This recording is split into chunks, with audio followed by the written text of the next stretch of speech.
5 I-Team reporter Randy Travis is here now with their frightening story. Randy? That's right, Cincinnati. Yeah, Fruithurst, Alabama is just 5 miles on the other side of the Georgia state line. Only a few hundred people live there.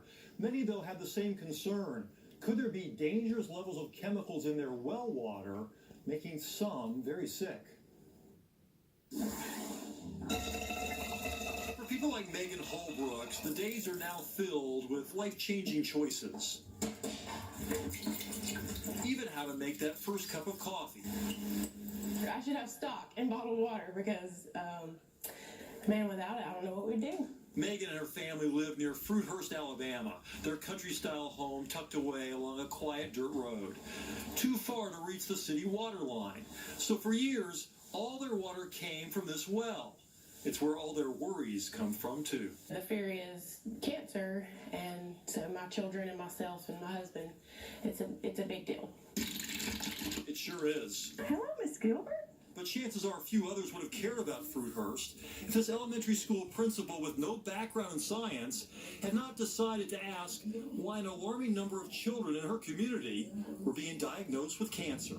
Everybody said there has to be something causing this.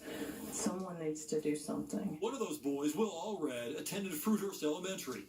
Leukemia took his life in 2017. It is a mystery because originally it was 4 young males, and then 4 middle-aged females were diagnosed with leukemia and lymphoma. So there had to be a common thread. So at the principal's urging, Auburn University scientists tested the water here in Fruithurst. The city water came back safe. But for those who get their water from individual wells, the results confirm their fears. Some of the wells showed dangerously high levels of heavy metals and volatile organic compounds linked to cancer. Dr. Christy Hyatt also sent out surveys to the community to ask whether anyone else had been diagnosed with cancer since 1987. Researchers last year began plotting the data on a map. The red triangles show residents with cancer. The blue dots indicate the wells. The surveys are still coming in. Currently, there were close to 54. 54 cases of cancer? Of leukemia and lymphoma. So far, Will Allred is the only child who's passed away. Megan is his mom. Did you have higher chemicals in your water than you were supposed to have? Oh, yes. Abnormally high.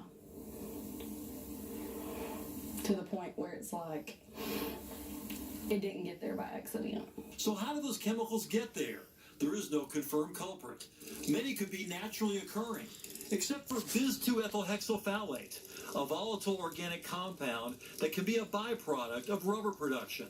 The Alabama Department of Environmental Management found bis-2 in the soil of this closed rubber plant in Fruithurst, but at acceptable levels. At this time, the site does not pose a threat to human health and the environment. A company spokesman denied any role in the well water contamination and told me they did not dump any chemicals.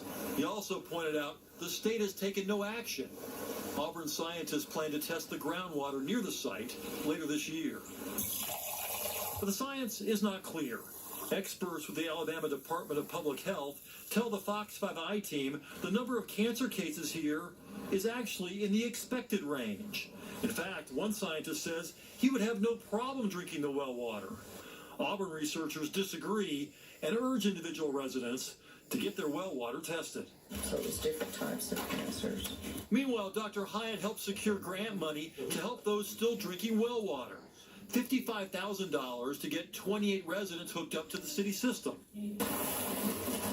Another $25,000 to buy 45 reverse osmosis filters. Megan Holdbrooks worries it still only filters the water from their kitchen sink. I've just been praying about it and doing the best we can do. So, an estimated 400 families here still get their drinking water from wells. I drank water when I was pregnant with him. He was drinking well water until the day he died. Yes.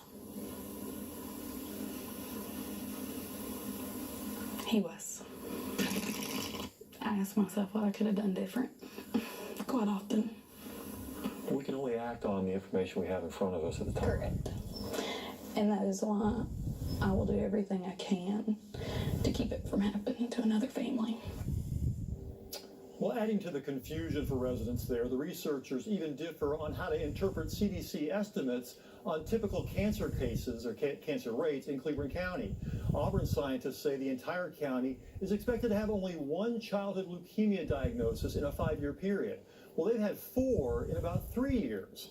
But scientists with the state dispute that projection and insist the county does not have an unusually high number of cancer cases. So you got Auburn saying one thing, the state saying another thing. You can understand why people there are scared and confused. Yeah, this is a real fear. Yeah, and you look at the map of the cancer cases and the wells, and it does seem to match up. Now, that doesn't prove anything, but it does explain why they're so concerned. And the other thing is radon is at a high level there, too. And radon does cause cancer, but it causes lung cancer, not leukemia. Right. So it's also another mystery that Auburn University researchers say they're going to continue to look at this year.